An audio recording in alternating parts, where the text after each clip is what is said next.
गुस्से में चीखो चिल्लाओ मत, शांति से काम लो। दोस्तों, क्या आपको भी बार बार गुस्सा आता है और गुस्से में आप चीखने चिल्लाने लगते हैं? यदि आप ऐसा करते हैं तो खुद को अपनों से दूर कर रहे हों। ये दूरी कभी कभी इतनी बढ़ जाती है कि फिर रिश्ते में जान चली जाती है। यदि आपको अपने रिश्ते की कदर है तो जीवन के हर मोड़ पर शांत रहना सीखो।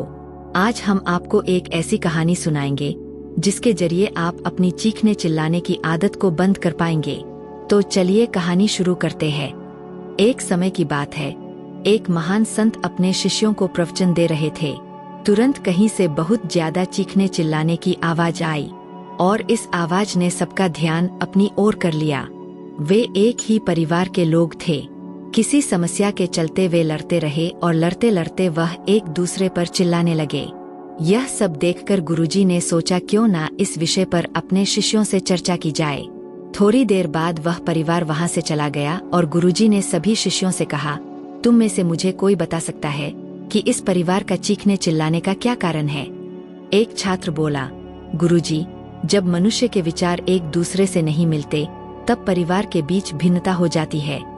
दूसरा छात्र बोला, गुरुजी, उनके मस्तिष्क पर क्रोध हावी हो गया होगा।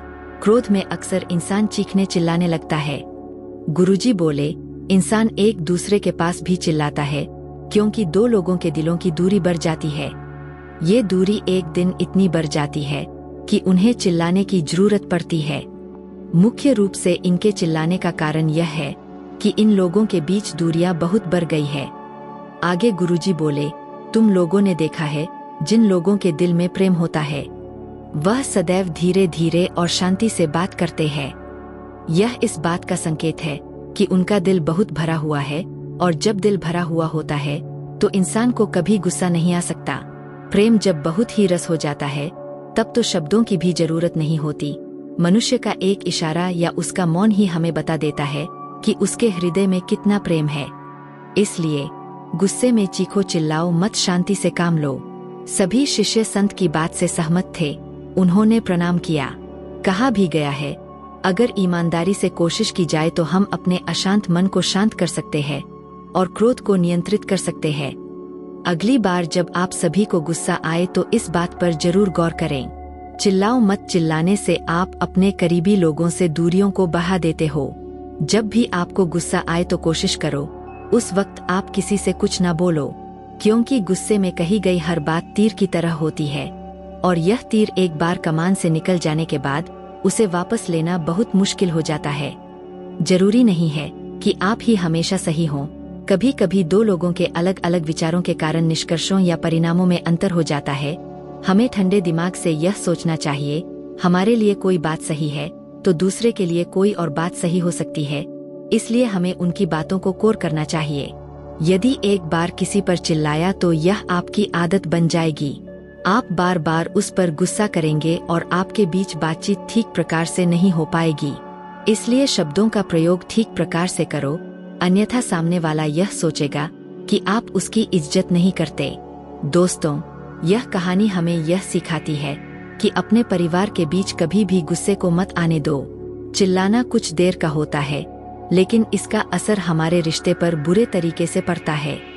इसलिए आपको अपने रिश्ते को जीने के लिए गुस्सा करने की आदत को अलविदा कहना होगा। अपने परिवार की हर समस्या का समाधान शांति से करो। शांति से ही जीवन में हर्ष और उल्लास आती है। महात्मा बुद्ध के शिष्य प्रतिदिन की भांति उनका प्रवचन सुनने के लिए उनकी प्रतीक्षा कर रहे थे। कुछ ही देर में बुद्ध पधारे। शिष्यों ने देखा, उनके हाथ में एक रस्सी है। वे आश्चर्य से बुद्ध को देखने लगे कि वह रस्सी लाने का क्या प्रयोजन। बुद्ध ने आसन ग्रहण किया और बिना कुछ कहे रस्सी में गांठ लगाने लगे। शिष्य अब भी उन्हें आश्चर्य से देख रहे थे। उन्होंने रस्सी में 3 गांठें लगाई और उसे शिष्यों को दिखाते हुए पूछा, आप सब मेरे हाथ में ये रस्सी देख रहे हैं। आपके सामने ही मैंने इसमें 3 गांठें लगाई। अब मैं आपसे पूछता हूँ कि क्या ये वही रस्सी है जो गांठें लगाने के पूर्व थी? एक शिष्य खड़ा हुआ और बोला, तथागत, मैं इस रस्सी को भिन्न भिन्न दृष्टिकोणों से देखूं तो आपके प्रश्न के भिन्न उत्तर पाता हूँ। एक दृष्टिकोण से लगता है कि रस्सी में 3 गांठें लगने से इसका स्वरूप परिवर्तित हो गया है। दूसरे दृष्टिकोण से लगता है कि रस्सी में कोई परिवर्तन नहीं हुआ है, इसका मूल स्वरूप तो वही है, ये आखिर है तो रस्सी ही। बुद्ध बोले, सही कहा, अब मैं इन गांठों को खोल देता हूँ। ये कहकर वे रस्सी के दोनों छोरों को पकड़कर खींचने लगे। शिष्य ने उन्हें रोकते हुए कहा, तथागत, ये आप क्या कर रहे हैं? इस तरह तो खुलने के बजाय गांठें और कस जाएंगी, तब इन्हें खोलना और कठिन हो जाएगा। तो तुम ही बताओ कि इस रस्सी की गांठों को कैसे खोला जाए? बुद्ध ने पूछा, तथागत, इन गांठों को खोलने के लिए पहले हमें ये जानना होगा कि ये लगाई कैसे गई है। ये जानने के बाद ही इन्हें खोलने का प्रयास करना होगा। सही कहा, बुद्ध बोले, रस्सी और इनमें लगाई गांठों द्वारा मैं तुम्हें जीवन में आने वाली समस्याओं के निवारण का सही तरीका बताना चाहता हूँ। रस्सी जीवन है और इनमें लगी गांठें जीवन में आने वाली समस्याएं। जब भी जीवन में समस्याएं आए तो पहले उन समस्याओं का मूल कारण जानने का प्रयास करो। कारण जान लेने के बाद ही उनका निदान संभव है। लोग ये जानने का प्रयास ही नहीं करते कि समस्या उत्पन्न कैसे हुई और उसका समाधान खोजने में लग जाते हैं। प्रायः मेरे पास समस्याएं लेकर आने वाले पूछते हैं, मुझे अत्यधिक क्रोध आता है, इसका निदान बताइए। वे कभी जानने का प्रयास ही नहीं करते कि उन्हें क्रोध क्यों आता है। वे अहंकार समाप्त करना चाहते हैं, किंतु कभी ये जानने का प्रयास ही नहीं करते कि उनमें अहंकार उत्पन्न कैसे हुआ। बिना समस्या का मूल जाने उनका निदान संभव नहीं। समस्याओं की जड़ समझ जाओ और उन्हें जड़ से ही समाप्त कर दो।